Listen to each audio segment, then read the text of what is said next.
प्यारे बच्चों एक बार फिर से आपके अपने प्यारे से यूट्यूब चैनल मैथ मस्ती बाय डीके सर में मैं स्वागत करता हूं। मैं डीके सर न्यू बुक के साथ आए हैं। हम चैप्टर नंबर 2 बहुपद कक्षा 10 में पॉलिनोमियल्स देखो 2024 यानी सन 2024 के लिए आप लोगों की तैयारी बहुत बेहतरीन करवा देंगे हम। ठीक है, आपको सारा सिलेबस मिल जाएगा फ्री में। तो आप सभी लोगों के लिए ही वीडियो बना रहे हैं। कृपया करके आप सभी लोग लास्ट तक वीडियो देखा करें, ठीक है, और कमेंट करके जरूर बताया करें कि कहां तक समझ में आ रहा है, कहां तक समझ में नहीं आ रहा है।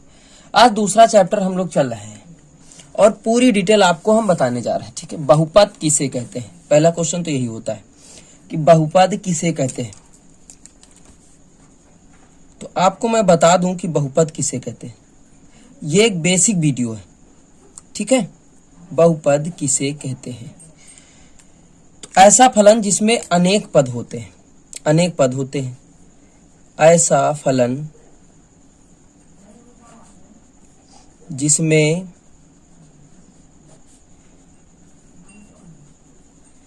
अनेक पद होते हैं।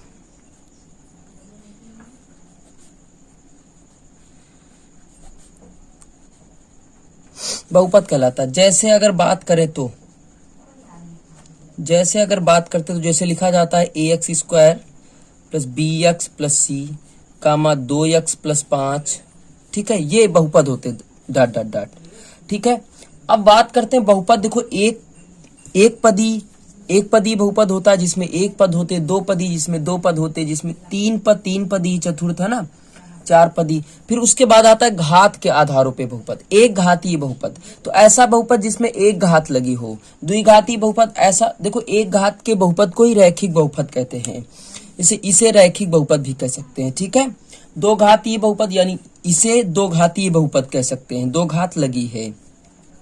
अब आज आपको हम सिखाएंगे कि बहुपद छांटोगे कैसे। ठीक है, हमेशा याद रखना कि बहुपद की जो घात होती है, जो बेटा घात होती है वो धनात्मक पूर्णांक होती है। याद रखना, धनात्मक पूर्णांक होती है, धनात्मक पूर्णांक होती है। कौन होती है? धनात्मक पूर्णांक। ठीक है, यानी धन में होनी चाहिए। और जो अंश बटे हर में घात कभी नहीं लिखी जाती, परिमेय में होना चाहिए, घात केवल यही होना चाहिए। ठीक है, और जो इसका गुणांक होता है, गुणांक क्या होना चाहिए? अचर पद होना चाहिए। क्या होना चाहिए? अचर पद। ठीक है, आपको बताएंगे चर अचर क्या होते हैं। ठीक है, चलिएगा बात करते हैं अब चर की ओर। चर क्या है, अचर क्या है, चर की बात करते हैं। ठीक है, उसके बाद आपको अचर की बात करेंगे आज। ये एक बेसिक वीडियो है आप सभी लोगों के लिए जिसमें जानेंगे। ठीक है, चर देखो चर क्या होता है बेटा। कुछ लोग बता देते हैं कि x y z यही चर आपके होते हैं। ठीक है, अच्छा एक बात बताओ, कभी कभी क्या होता है कि x का मान कभी कभी 1 भी आता है, कभी कभी 2 भी आता है, कभी कभी 3 भी आता है, यानी बदलता रहता है।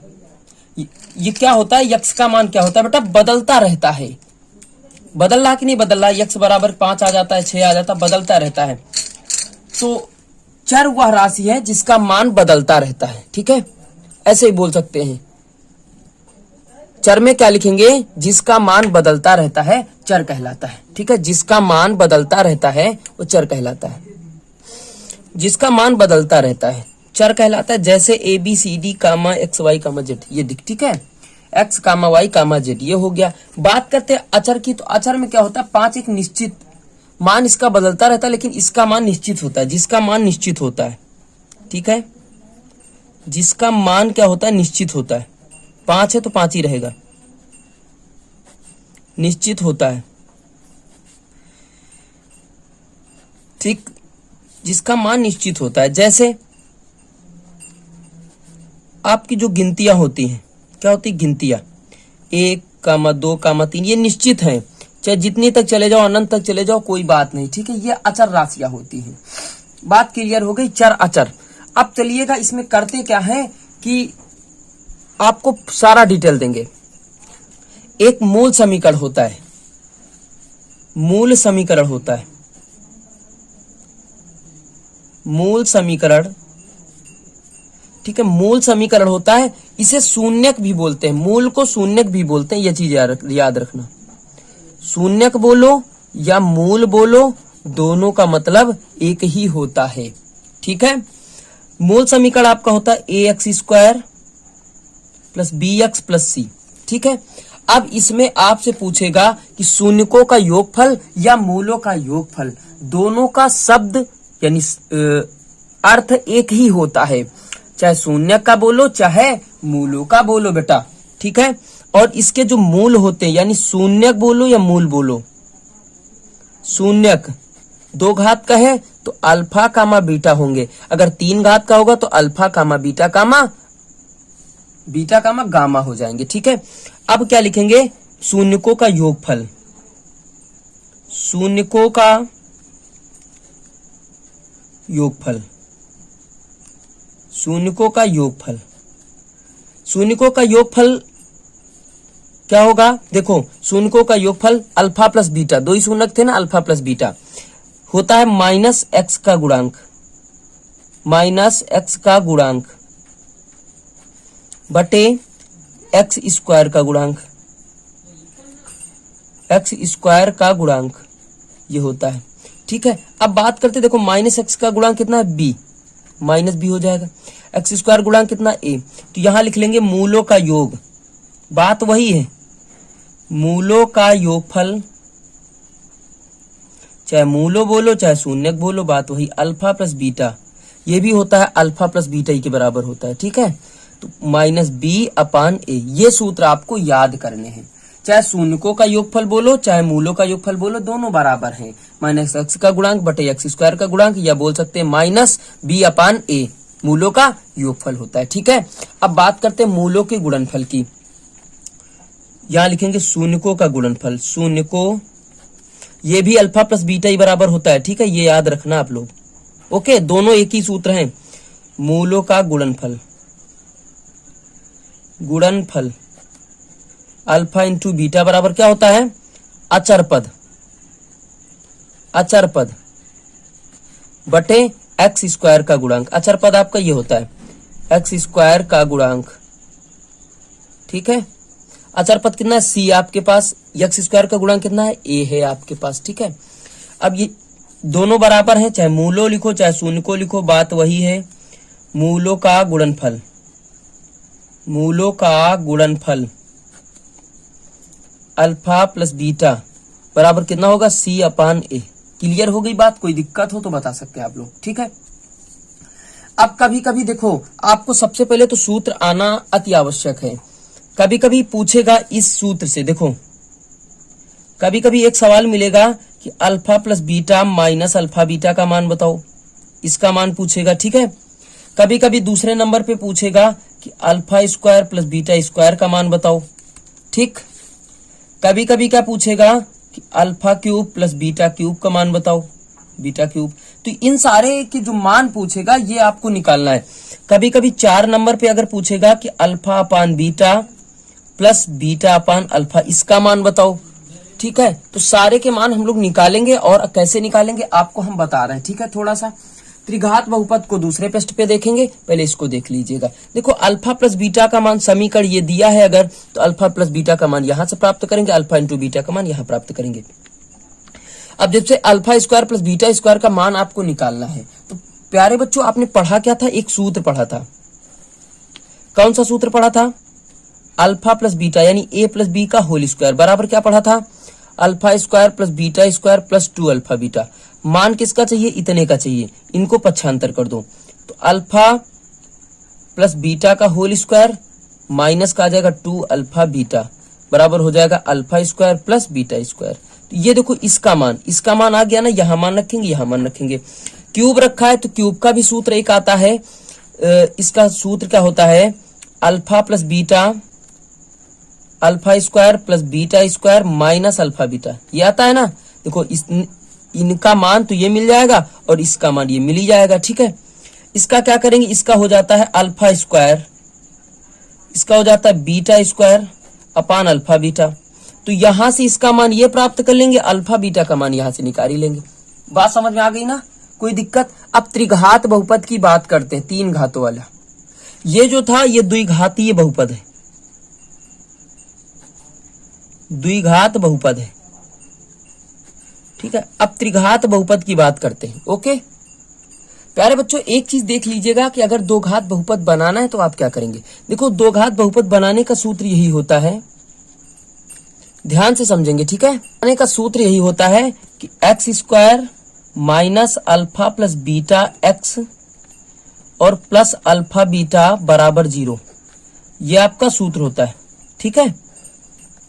अल्फा बीटा कभी कभी सवाल में दे देगा कि अल्फा बीटा के मान पता है, हमें मालूम है, तो दो घात समीकरण या दो घात बहुपद बनाओ, तो सीधा सीधा मान रख देना। या कभी कभी अल्फा प्लस बीटा के योग इतना है और गुणनफल इतना है, तो सूत्र बनाओ, ठीक है, या द्विघात बहुपद बनाओ। चलिए ये सूत्र लगा दीजिएगा बनाने के लिए। ओके चलिए प्यारे बच्चों, अब देखते हैं त्रिघात बहुपद के लिए सारी कंडीशंस। ये त्रिघात बहुपद है आपका, त्रिघात बहुपद आपका है, ये लिखा है ax cube plus bx square plus cx plus d बराबर 0 होता है, ठीक है। तो यहाँ तीन मूल आ जाते हैं, अल्फा कामा बीटा और गामा। तो अल्फा प्लस बीटा बराबर alpha plus beta plus gamma बराबर जो आपका होता है वो आपका होता है माइनस एक्स स्क्वायर का गुणांक बटे एक्स क्यूब का गुणांक। क्या होता है, एक्स स्क्वायर का गुणांक बटे एक्स स्क्वायर का एक्स क्यूब का गुणांक, ठीक है, यानी माइनस बी अपान ए। ये होता है, यहां होता है कि यक्स का गुणांक बटे एक्स क्यूब का गुणांक सी अपान ए, ये होता है आपका। प्यारे बच्चों बात समझ में आ रही। चलिए अब लास्ट वाला देखेंगे। लास्ट वाला आपका जो होता है वो होता है आपका माइनस अचर पद बटे एक्स क्यूब का गुणांक माइनस डी बटे ए, ये होता है। क्लियर हो गई, यानी alpha plus beta plus gamma बराबर माइनस बी अपान ए। दो मूलों को एक साथ लेकर योग बोलेगा तो सी अपान ए होता है। तीनों का गुणनफल अल्फा बीटा गामा बराबर माइनस डी अपान ए, ठीक है। कोई दिक्कत हो तो बता सकते हैं आप लोग। अब त्रिघात बहुपद कैसे बनाएंगे, अगर कभी ये चीज तीनों मिल गई तो कैसे बनाएंगे। तो सूत्र इसका होता है त्रिघात बहुपद का, ठीक है, होता है x cube minus alpha plus beta plus gamma x, ठीक है,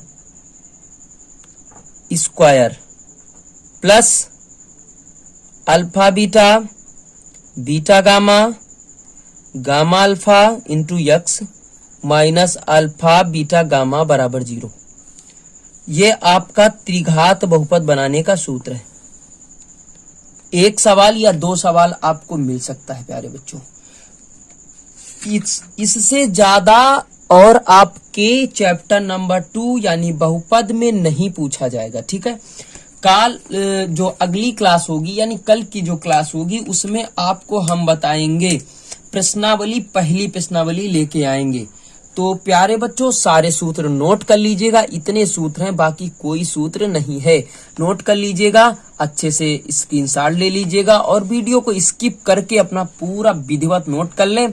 2024 का जो सेशन होगा उसमें आपको बहुत मदद मिलेगी मेरे वीडियो से, ठीक है।